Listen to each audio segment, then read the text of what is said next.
Hello, good evening. Thanks for being with us tonight. I'm Blake Burman. Breaking tonight, can you call it the Swiss miss? The U.S. and Iran meeting again in Geneva. No deal announced on nukes. And tonight, the largest aircraft carrier in the world is on the move as calls for regime change grow louder. Also this evening, under oath, Hillary Clinton testifying behind closed doors about Jeffrey Epstein, what she said and what she didn't. Plus, a shift in the search. Investigators preparing to hand over Nancy Guthrie's home to her family. Brian Entin on what that means for the investigation this evening. And caught on camera, have you seen this? The harrowing split-second decision that saved a skier buried alive with only minutes of air left. The story behind that scene this evening. But first tonight, no deal, more talks, and warships are on the move. President Trump's top negotiators, as you see there, Jared Kushner, Steve Witkoff, abroad today with Iran's foreign minister. Axios reporting today the U.S. at times was disappointed. And here's the backdrop. As those talks were occurring, a major military move right here. The world's largest aircraft carrier, the USS Gerald R. Ford, seen leaving the dock in Greece and headed east. It's expected to arrive tomorrow off the coast of Israel, our biggest ally in the Middle East. The Ford joining a surge of American warships, stealth fighters, and missile defense systems now standing by near Iran. We've seen this. Fighter jets still going into the region. Central Command, for example, today just releasing these images. How about this for a statement? Strike fighters conducting operations abroad aboard the USS Abraham Lincoln. The Navy's Fifth Fleet, by the way, also believed tonight to be out at sea. And here in Washington, the calls for action are growing. The Senate's top Republican, the Majority Leader John Thune, today saying he supports the idea of regime change. Retired Admiral John Fozzie Miller, who commanded the Fifth Fleet, with us here in moments. But we start tonight with our Joe Khalil, live in Washington with the very latest. Joe? Yeah, Blake, so no deal yet. That is the word as both sides finished up their negotiations in Geneva. The Iranian foreign minister said they felt like there was progress made on their side, but there are a couple of major sticking points that they did not agree on, and a much more sour prognostication from the American side after that meeting. There may be another one in Geneva come next week, but per the Wall Street Journal, right now, this is what the American side has been demanding. Otherwise, no deal. It would be a total abdication of the three main nuclear sites in Iran, all enriched uranium, which would be used for a weapon potentially, transferred to the U.S. No sunset clause. This deal would have to be permanent and zero enrichment in terms of actually moving forward toward a weapon. Blake, these are really high stakes. That is obvious. And lawmakers here on Capitol Hill have been telling us that if these negotiations do not lead to some kind of agreement, they think the immediate next step is military action and strikes on Iran. This is the top Republican on the Armed Services Committee, Chairman Roger Wicker, what he told us today. Some of the best trained people are making tough decisions. But the world will be better off when this regime has been replaced, and the Iranian people will be better off.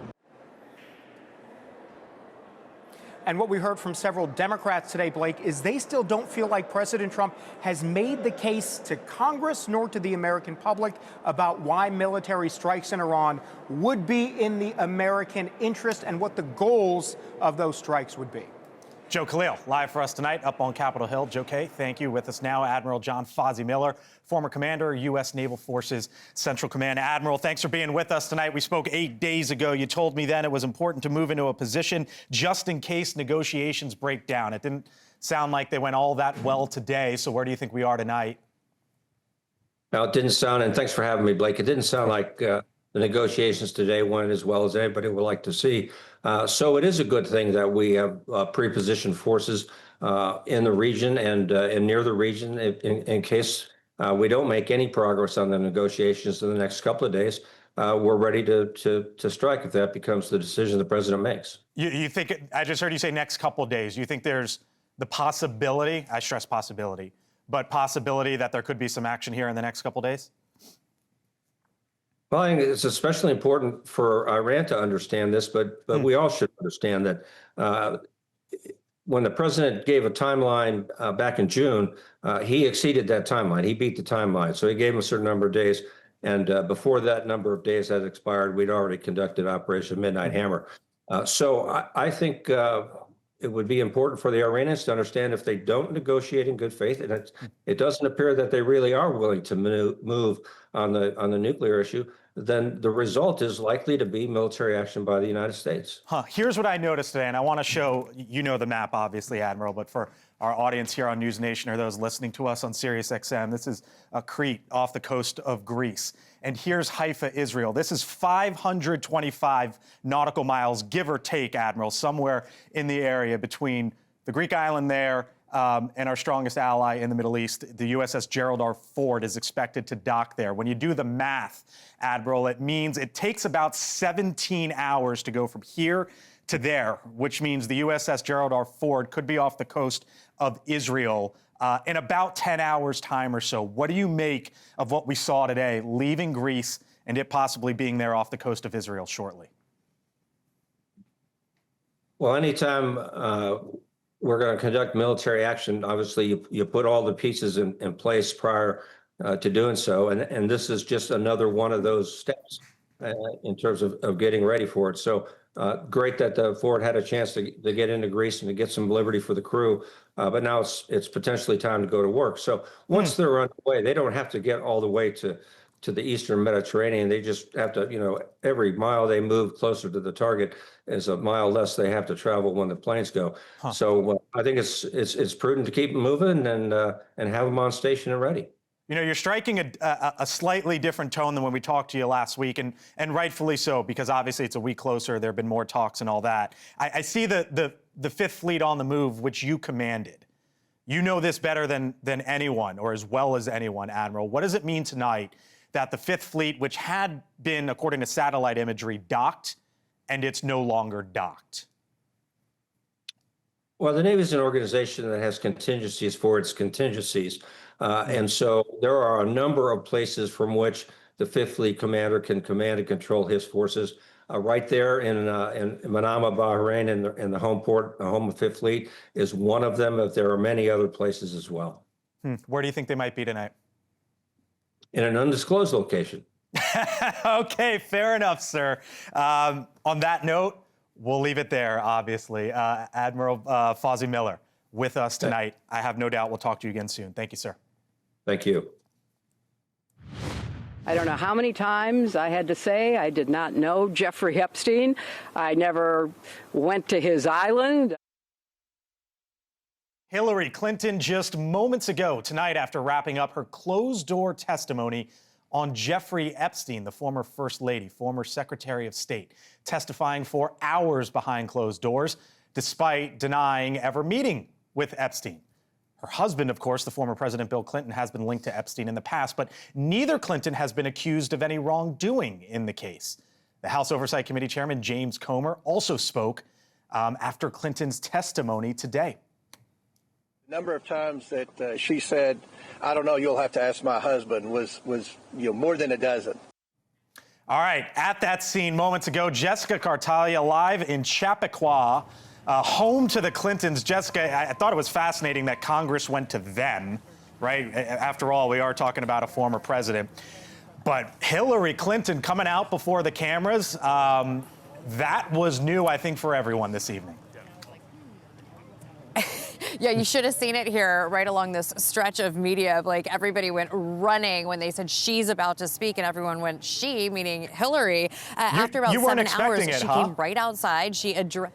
No, I wish I brought my sneakers. We were not expecting it. I mean, we were expecting that they were going to summarize exactly what had happened. Only the Democrats had been speaking today, too. So we thought, okay, yeah, Comer will definitely say something. But no, we all kind of like took off running. And she walked out, like I said, 7 hours, said that all of this was just basically a stalling tactic. She was asked the same questions over and over and over again, as you heard. But here's a clip of what she had to say. I never met Jeffrey Epstein, never had any connection or communication with him. I knew Ghislaine Maxwell casually as an acquaintance. Yeah, Blake, she also said that, you know, when asked, well, wasn't Ghislaine Maxwell at your daughter's wedding back in 2010? She said, yeah, she came as a +1. She said that all of this was basically to, as I said, to stall, but also to help one person in office. We certainly know who she's referring to, and to protect one political party. There was some drama earlier in the day as well. We got a tweet saying it was basically a picture of Clinton sitting and giving her deposition. No cameras were supposed to be allowed in this. Obviously, we would have all wanted to be inside of there. This guy, Benny Johnson, he's a YouTuber, shared that photo and was told that it came from Republican Lauren Boebert.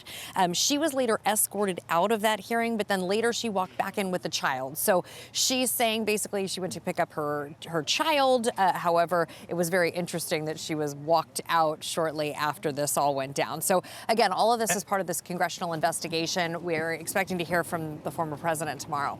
We are expecting to hear from him is exactly right. Bill Clinton is up next tomorrow, Jessica. And I guess the question is, what does hear from him look like? Is it just behind closed doors, or does he do exactly what his wife did? Look, they are still pushing to let cameras in there. They have said this entire time. You know, she sent a tweet out months ago saying, look, you want to be forthcoming? Let's be forthcoming. You want to be transparent? Allow the cameras in. Allow the media to be there for all of this. We have nothing to hide. Again, Democrats coming out today, Blake, saying, let the media in, and we want this all distributed, the transcript verbatim, within 24 hours, that this is ridiculous. We heard that they were going to distribute an unedited version at some point next week. We haven't been given a day. She also just stressed this. They're not giving me a day. That we heard that they needed to go back and edit this unedited version. So listen, your guess is as good as mine, but I would not be surprised if he does exactly what she did and walked right out and said, I have nothing to hide here. All right, Bill Clinton tomorrow. Jessica Cartalia keeping her composure with all the action there behind her tonight. Jessica, thank you. By the way, former advisor to Bill and Hillary Clinton, Richard Goodstein, knows the Clintons inside and out. With us here in just a bit. What does he think Bill Clinton does tomorrow? I'll ask him about it later tonight here on The Hill. Meantime, the FBI is turning Nancy Guthrie's house back over to the Guthrie family following deep sweeps in the past 24 hours. And News Nation points out something that experts may have missed in the video of the suspect. I'm Blake Burman. I thank you for being with us tonight. I'll see you here, other side of the break. Brian Enton is with me then.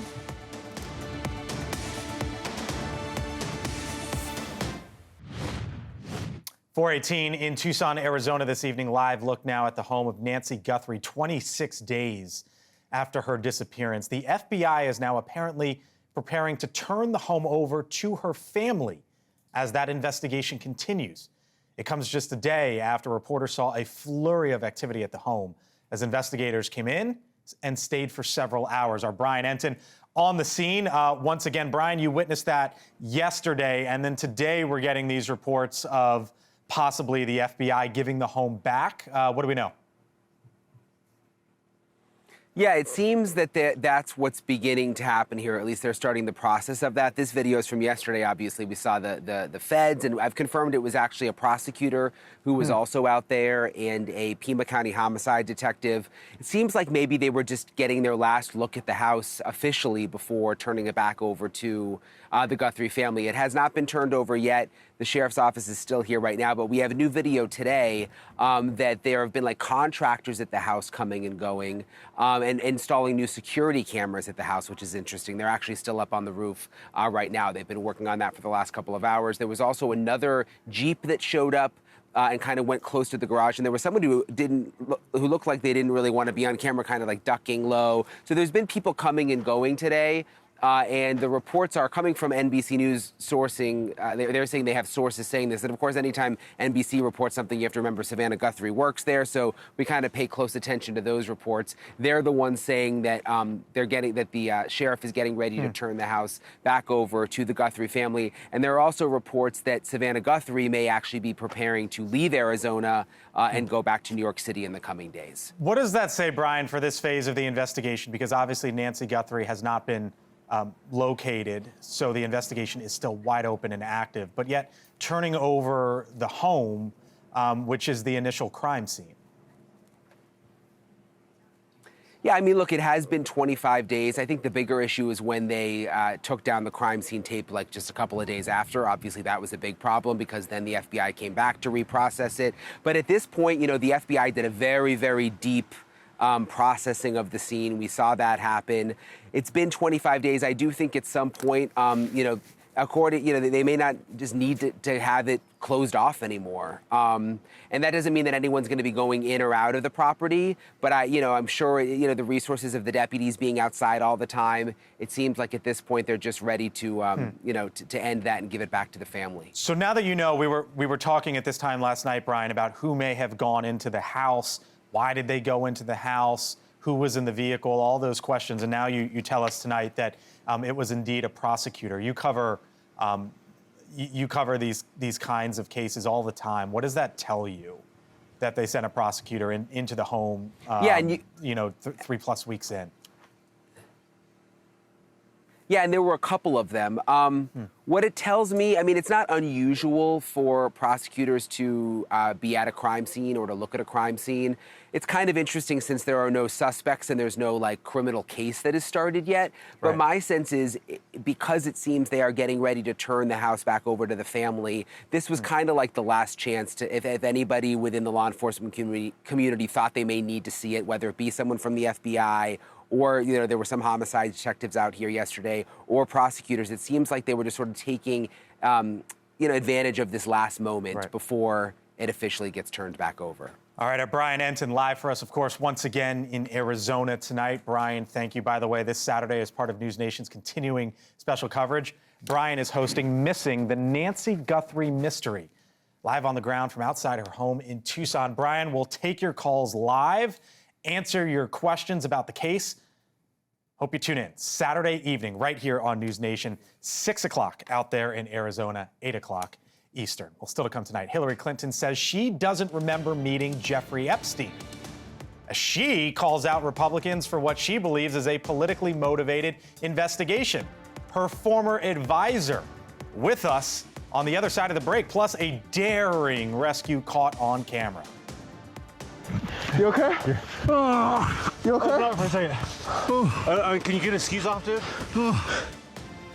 Wait until you see how this one ended. Rescuers saving that skier from almost certain death, and how the Department of Justice tracked down a former Air Force pilot accused of training Chinese military pilots. These headlines and a big trade-off in the auto industry. When we return, it's the bottom of the hour. Some of our top stories on the other side of the break as we head into the newsroom for the biggest news of the day.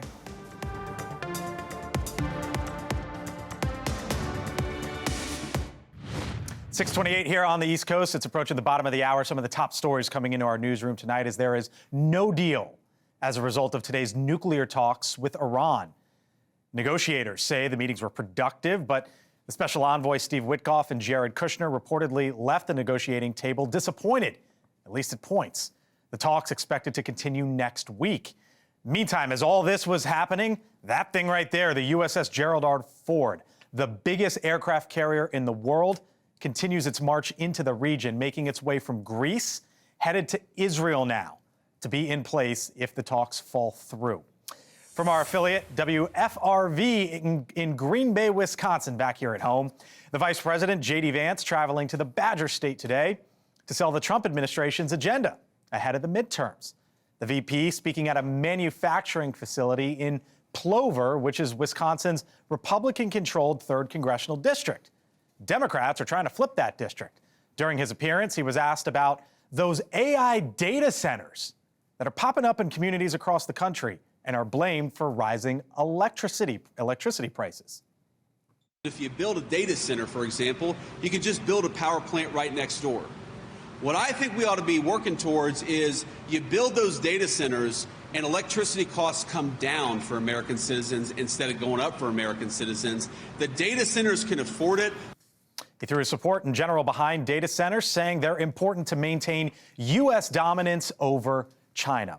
From our affiliate WEHT in Evansville, Indiana, where a former U.S. Air Force officer was arrested and charged with providing defense training to Chinese military pilots. According to a criminal complaint, the Air Force member, was engaged in the conspiracy since 2023. Back in 2024, the U.S., along with the UK, Australia, Canada, and New Zealand, warned in a bulletin that China's army was targeting NATO military personnel to try to bolster their capabilities. From our affiliate Fox 40 in Sacramento, how about this video right here? Heart-stopping moments of a rescue near Lake Tahoe. Two quick-thinking skiers rescuing a man buried in snow, likely saving his life. The dramatic footage from skier Carson Schmidt plowing through fresh powder when he and his friend saw tips of another skier in the whiteout there. And that was the scene. The duo began with their hands to try to get the man out. It happened last week. We're just getting the video now, learning of it, just one day after the Castle Peak avalanche that killed 9 people. Well, a Columbia University student is now free this evening, just hours after she was taken by ICE agents following an unlikely intervention by President Trump. Now, this is the scene playing out on Columbia's campus today as protesters hit the streets in New York City over the incident. Our affiliate there, WPIX, reporting that federal agents showed up at a residence building 6:30 in the morning to arrest someone, an international, a student from Azerbaijan. The Department of Homeland Security saying her student visa had been terminated. But after a second meeting at the White House with the New York City Mayor Zohran Mamdani this afternoon, President Trump stepping in, he says he got the student released. The unannounced Oval Office visit coming just 2 days after the president mocked the self-proclaimed Democratic Socialist mayor during his State of the Union address. Even the new communist mayor of New York City, I think he's a nice guy, actually. Speak to him a lot. Bad policy, but nice guy. Our Libby Dean, live at the White House today. Libby, we didn't know that this meeting was happening until WPIX, reported, hey, Mamdani is there. And then afterwards, we got a couple images and a big reversal involving the President of the United States. And Blake, a productive meeting by all accounts. Mamdani was actually originally here to pitch this housing development project in New York City that he wants to see implemented. But also that phone call you mentioned that happened after that meeting. Mamdani says he also got Trump to agree to release that Colombia student detained by ICE agents this morning. Now, Mamdani was posting on X that he had actually shared concerns with President Trump about that student during their meeting in the Oval Office. And then the president later told him that she would be released. That's something that Colombia has also confirmed as well tonight. Now, Almina Agiyeva is from Azerbaijan, as you mentioned there. And according to DHS, her student visa was actually terminated back in 2016, so during the Obama administration, for failing to attend classes. And Mamdani also came prepared with this list of 4 other students that are detained in New York City and that he wants President Trump to see released. So we'll see what happens there. But Mamdani also showed up with these props. That's what you're looking at on your screen there, including this mock-up newspaper article talking about the, quote, new era of housing if the federal government, if President Trump invested in a project that would lead to an estimated 12,000 units being built. That's according to Mamdani's team. And Mamdani's team also said that President Trump was enthusiastic about that idea. So this meeting, actually, you mentioned at the top of this, Blake, that it was a surprise. We're actually hearing from White House officials tonight. They're claiming it was actually on President Trump's schedule before the State of the Union. So that's why we might have heard from the president there during what was that State of the Union address, him shouting Mamdani out, and in this meeting in the Oval Office today. But not only the second Oval Office meeting, but also a phone call after, and quite the agreement there on that student, Blake. Libby Dean, live on the North Lawn tonight. Libby, thank you. And breaking tonight, Hillary Clinton speaking out today after hours of testimony before the House Oversight Committee looking into the Jeffrey Epstein investigation. We returned to answer questions repetitively, literally over and over again. I don't know how many times I had to say I did not know Jeffrey Epstein. He answered committee questions in Chappaqua, New York. That's where the Clintons live. Her husband, William Jefferson Clinton, former president, testifies tomorrow. The Clintons have been linked to Epstein in the past, though neither of them has been accused of any formal wrongdoing. Here with us now, Richard Goodstein, Democratic strategist, former advisor to both Bill and Hillary Clinton. That was a scene. Did you expect it? I'm not unpredictable, right? Okay. Look, we kind of knew because Hillary and Bill had signed statements under oath about what they did and mainly didn't know about Epstein. She didn't know him at all. She'd had passing glances with Ghislaine Maxwell at social events where there were hundreds of people. Okay. The Republicans knew that, and clearly what was going on here is Republicans know they will be in the minority come November, and they want to kind of take their last shot to rough up the Clintons because that's how they get their fun and appeal to their base. I mean, Democrats said bring them in too. Like, it's not just a Republican thing. Well, it was me. Look, the fact of the matter is, if the Democrats had their way, they'd call in people who actually were Jeffrey Epstein's best friend, Donald Trump. They would call in people like, I don't know, Elon Musk, who said, "What night is your wildest party?" Okay. People who really engaged, and Trump, you remember, famously was quoted in 2002 saying, you know, Jeffrey likes the girls on the young side. So he obviously knew something. Bill Clinton didn't know that. Hillary didn't know. All right, so we're going to hear from Bill Clinton tomorrow. Here's the thing. I just heard from Hillary Clinton. She just spoke to the world. If you're Bill Clinton tomorrow, how do you not come out and talk to the cameras, right? Like, if your wife does it, you got to do it too. I see no reason to think, look, that he won't. He's perfectly capable of speaking for himself. In the early 2000s, he was going to Haiti, to the Congo, to all these places that were in need with the Clinton Foundation hat on. But they weren't funded yet, so they could use planes like Jeffrey Epstein's to get there. That's a far cry from all the pictures we've seen of Trump kind of palling around with Epstein with all the young girls and pointing to them and dancing. Look, it's just wildly different. Here was what James Comer said that Hillary Clinton said about her husband. Let's roll that real quick. The number of times that she said, "I don't know, you'll have to ask my husband," was more than a dozen. So what's Bill Clinton going to say? He's going to say just what I said, which is his engagement. Look, Epstein was a donor to Democratic causes, so he ended up, you'd see pictures of him in the White House when Clinton was there. I have pictures like that, too. And then he took Epstein's plane on these foundation missions. That's what he's going to say. Okay. The notion that somehow or other, again, if you went through the Epstein files and rank ordered all the people that engaged with Epstein in ways that put him in jail, Bill Clinton and Hillary Clinton would be probably at the bottom of that list. So here was Hillary Clinton afterwards about some of the other questions she got. It then got, at the end, quite unusual because I started being asked about UFOs and a series of questions about Pizzagate, one of the most vile, bogus conspiracy theories that was propagated on the internet. Okay, so clearly the scope went broad. And if the scope went broad on Hillary Clinton today, I got to imagine the scope gets broad on Bill Clinton tomorrow. What will he do if they start poking around on other issues? It speaks to how sad the Republicans on this committee were that they didn't prepare, that they ended up asking questions about Pizzagate, about UFOs, that's the best they could do to try to lay a glove on her. Believe me, Bill Clinton is perfectly capable of answering whatever they throw at him. And the fact is, it's not an unlimited scope. I mean, she was a good sport to answer it, but she would have been well within her rights to say, sorry, that's not why I'm here. And that would have been perfectly fine. You know, you're going after the Republicans here, and I hear you, and that's your position as a former advisor of the Clintons. But this could have happened with Joe Biden as president, with Merrick Garland as the Attorney General, with Democrats running Washington for 2 years. And I heard Hillary Clinton today in her opening speech talk about James Comer and House Republicans. She name-checked Marco Rubio, Pam Bondi, and she didn't talk about this could have been investigated back then. Yeah.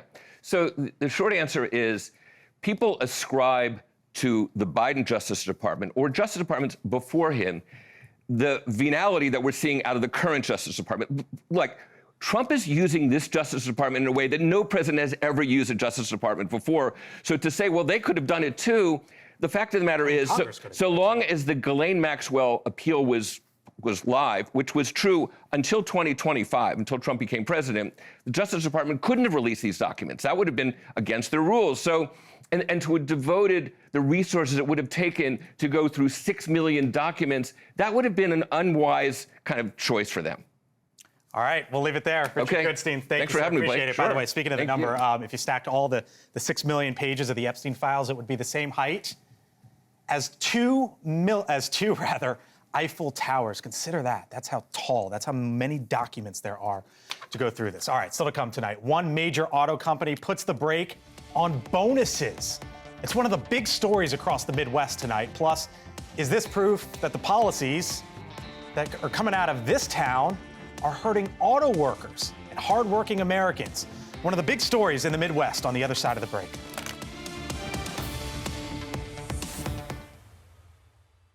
Katie Pavlich tonight is exciting, it's fresh, and it's a new take on what's happening in Washington every single day on issues that affect Americans outside of the Beltway. Facts first, opinion second. Katie Pavlich tonight, weeknights at 10, 9 Central, only on NewsNation. I think it would be important for the Iranians to understand if they don't negotiate in good faith, and it doesn't appear that they really are willing to move on the nuclear issue, then the result is likely to be military action by the United States. Retired Admiral Fawzi Miller, who commanded the 5th Fleet, with us earlier on the show tonight. The latest rounds of nuclear talks wrapping up today without a deal, and it doesn't seem like they're close. U.S. warships, by the way, headed in the region with President Trump warning that Iran cannot have a nuclear weapon. Full panel here with me now. Chris Cillizza, former senior, NewsNation contributor. Excuse me. There's Chris. That's Hello. okay. I can make you a senior. I'm a former many years. Former I'll take a senior job. A Republican strategist, and Linda Tran, former senior advisor to the Transportation Secretary Pete Buttigieg. Hello to you both. Thank you for being here. Chris, hi. Hello. This is a big decision. We have the biggest buildup in the Middle East since the 2003 invasion of Iraq. The reason why I played that soundbite, I talked to the Admiral last week. He was much more, I don't want to say hawkish, but I think the more people I talk to, the more I get the sense of, in the military at least, who feel that this could be days away.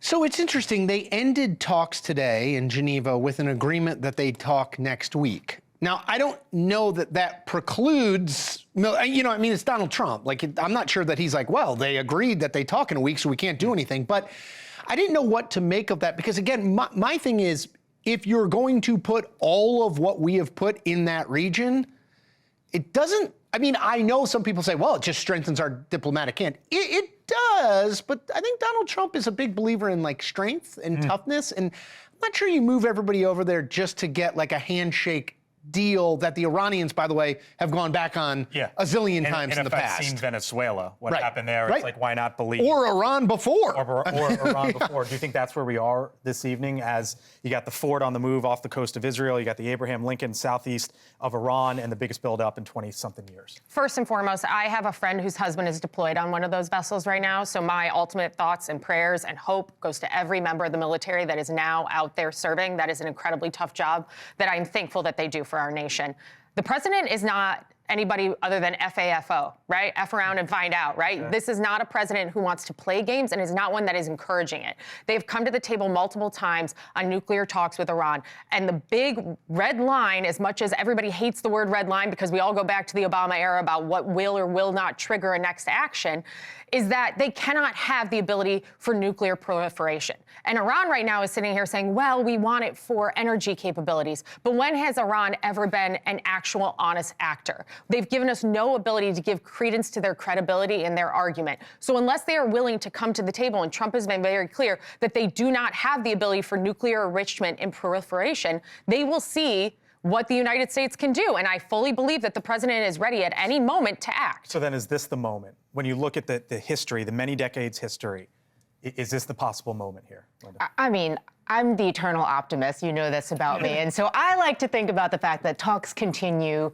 giving a little bit of breathing room for negotiators to get in there and try to sort this thing out. I also think that what we've seen so far laid out is really, it's a bright red line, for lack of a better term, that doesn't give Iran the ability to save face whatsoever. There are degrees. I mean, to Aaron's point about, there are other uses, right, for enriched uranium. And if there was a way for you to get to a certain, level limit, it could be the former Obama negotiated agreement, could be some other lower threshold, but something that gives them, the other nation, a little bit of negotiating room and an ability to show their own people that they want something in this, seems like the most diplomatic outcome. The problem is just to reiterate Aaron's point, I'm with Linda. I mean, I'm a big believer in that too. The problem is they have repeatedly shown themselves to be bad and untrustworthy actors. And so it's like, don't oh no, them this either. time it's real, Right. I thought there was a major story back here at home this week today that you're probably not going to see elsewhere that we're talking about tonight. Stellantis, which is the maker of Chrysler, Jeep, Dodge, and Ram. They said today that they booked a $26 billion loss on their EV business, but also, as importantly, or more importantly, for the first time, Linda, and this is your old wheelhouse, in 15 years, the profit sharing, you see the headline there, Stellantis has no 2025 profit sharing checks for its auto workers. And part of it, according to the Detroit News, North American operation performance was hampered by products mix issues, i.e.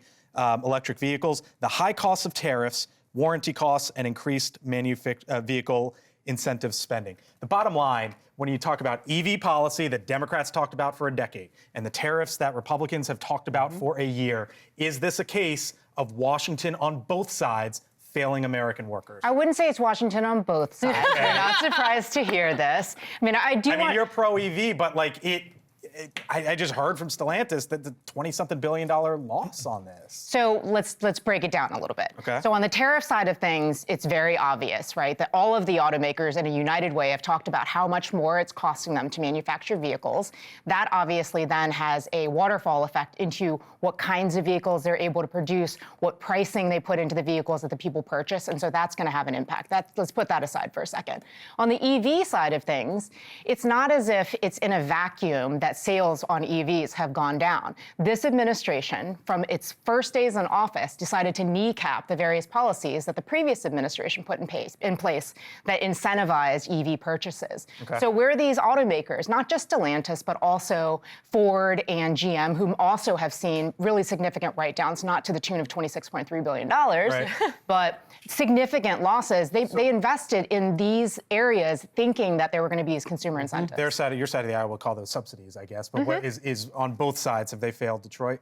I do believe on both sides they failed Detroit, and they failed the American people, because if it's too expensive to buy a car, for a lot of Americans, that makes going to work, taking care of their children, being able to move forward in this economy tougher. Doesn't matter who the party in charge is. But on the EV point, this was a subsidized ability for people to be able to buy EVs. And also, let's be clear, the grid cannot support at this point across the country all these EVs they were trying to sell. And so the ability for the Republicans to have a great counterattack to what these losses were and why they were versus just saying, oh, it was tariffs, it was Trump, is readily available politically. Here was Gretchen Whitmer, the governor of Michigan, just the other night. Michigan is open for business. New factories making batteries, cars, chips are opening in Marshall, Lake Orion, Holland, Bay City, Calumet, Hemlock, Ann Arbor, and Delta Township. Probably not on the bingo card, but I want to thank President Trump for his work on this. So there you have it. And I will also note, she shook hands with the state house, with the speaker of the state house. That's her State of the State speech. It was last night. She shook hands with him. I actually think Gretchen Whitmer, I know she's fallen off the radar a little bit in 2028, and maybe Democrats won't vote for that. But I actually think that that's like in a message that could actually work, which is, we're going to take good ideas from both sides, and we're not going to say it's bad just because Donald Trump did it. I think she has a hard time making that argument after the "I hid behind a folder" in the Oval photo. I think she's got one thing. She can try to claw back, but by it's all, one set of manila folders. You do yourself. By the way, the auto industry paid about $8.6 billion through October 25 in duties, now deemed unconstitutional. That's the latest figure, just one of the many sides of the story. And again, the workers there, as a part of the UAW contract, feeling some of it on both sides, I would say, tonight. All right, still to come, clocking in, the U.S. women's hockey team heading to Vegas to live it up. I'll show you with who. All right, so as you probably know, for the first time in U.S. history, both the men's and women's hockey team took home the gold medals at the Olympics, and it's been a whirlwind of celebrations since. The men's team making an appearance in the Oval Office, then going, of course, to the State of the Union address on Tuesday evening. And then there's this, the golden goal scorer, Jack Hughes, who's become the face of hockey, minus a few teeth even, made his return to the NHL last night, where his New Jersey Devils and their fans had this welcome for him.